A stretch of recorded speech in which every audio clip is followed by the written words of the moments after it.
अभी जितने भी एग्जाम आ रहे हैं उसको ध्यान में रखते हुए हम लोग डेली जो क्वेश्चन करा रहे हैं उसमें से एक क्वेश्चन आया है जो परसेंटेज का क्वेश्चन है और पॉपुलेशन बेस्ड क्वेश्चन है। क्वेश्चन बोला गया the population of village was 9600 in a year with a increase in a population of male 8% and that of female is 5%, the population of village become 10,272. What was the number of male in a village before increment? ध्यान से समझना है हमें करना क्या है। जैसे population अगर ये 9600 है, पॉपुलेशन 9600 से बढ़ के जो है 10,000 कितना हो गया, 10,272 हो गया। अब इस बात को आपने समझना है कि अगर 9600 था 10,272 हुआ, इसके पीछे रीजन क्या था। तो रीजन ये था कि मेल की जो संख्या थे वो 8% बढ़ी और फीमेल की जो संख्या थे वो कितने परसेंट बढ़ी, तो फीमेल की संख्या जो है वो 5% बढ़ी।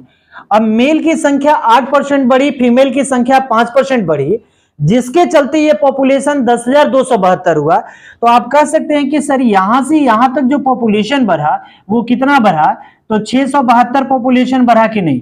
और 672 बढ़ने का कारण था 8% मेल और 5% फीमेल। हम कहें कि दोनों अगर 5% बढ़ा रहता तो 5% कितना, टोटल पॉपुलेशन का, तो 9600 का 5% कितना होता है, 9600 का 5%, 6 25 30, 9 25 45 3 48, 480 होता कि नहीं। अगर ये 480 को इस पॉपुलेशन से घटा देते तो मेरे पास क्या मिलता, 2, 17 में से 8 गया 9 और 1। अब 192 जो ये एक्स्ट्रा बचा, वो बचने का कारण क्या था कि दोनों को आपने 5% कंसीडर किया था, मतलब मेल जो है एक्स्ट्रा कितना परसेंट है, 3%।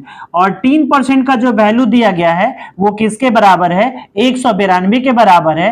तो हमें 100% का वैल्यू निकाल देना है। उसको कैसे करेंगे, तो 3 के टेबल से 3 छक 18, 3 चौका 12, यानी कितना हो जाएगा 6400 जो होगा, ये 6400 इंक्रीजमेंट से पहले आपको क्या था, मेल की संख्या दी गई थी। ये ऑप्शन नंबर जो होगा सी होगा।